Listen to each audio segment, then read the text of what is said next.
Lord, I expect good things today. Panginoon, thank you for this brand new day. I know this will be a better day. Thank you for the new opportunities that you will provide today. Salamat sa bagong pagkakataon na ibinigay nyo sa araw na ito at sa lahat ng blessings nyo na parating ngayong araw. Yes, Lord, kailangan ko po ng blessings nyo sa araw na ito. Kailangan ko po ng pagpapala ninyo para sa aking buhay. Alam ko po na mas magiging magaan ang araw ko ngayon, Panginoon. Lord, bigyan niyo po ako ng blessing of protection. Protektahan niyo po ako sa mga taong may mga balak na masama sa akin. Huwag niyo pong hayaan na maging tagumpay sila sa kanilang mga binabalak. Proteksyonan din po ninyo, Lord, ang ibang mga tao na magiging biktima nila.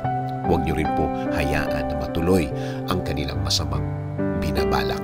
Huwag po ninyong bigyan ng pagkakataon ang mga masasamang loob na ito.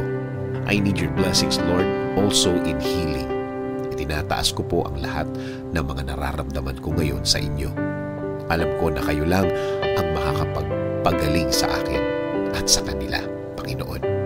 Alam kong ang mga sakit na ito will bow down to your name at tuluyang mawawala. And also, Lord, give me the blessing of provision. I-provide niyo po, Lord, ang lahat ng aking mga pangangailangan. Alam ko pong alam niyo ang lahat ng nangyayari sa aking buhay. Alam ko pong binabantayan niyo po ako palagi. At laging ang aking kapakanan ang lagi niyong nasa isip. Patuloy po akong kakapit at maniniwala sa inyo, Lord. Patuloy po akong huhugot ng lakas sa inyo. Patuloy akong maniniwala. Patuloy akong aasa sa inyong blessings para sa aking buhay at mga mahal sa buhay. Alagaan niyo din po ang aming bayan. Alisin niyo po ang lahat ng mabibigat na problema sa aking bayan. Patuloy niyo pong bigyan ng blessings ang aming bansa. Huwag niyo po sanang hayaan na maging maraming problema na naman ang mga Pilipino sa taong ito, Panginoon. Salamat. Salamat sa inyong pagmamahal sa amin at patuloy na pag-aalaga. Patuloy na pagbibigay at patuloy na pagbibigay ng guidance sa aming bayan.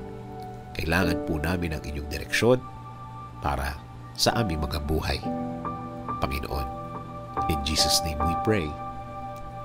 Amen. Sabi nga sa Isaiah 54:17, "No weapon that is fashioned against you shall succeed, and you shall confute every tongue that rises against you in judgment. This is the heritage of the servants of the Lord, and their vindication from me, declares the Lord."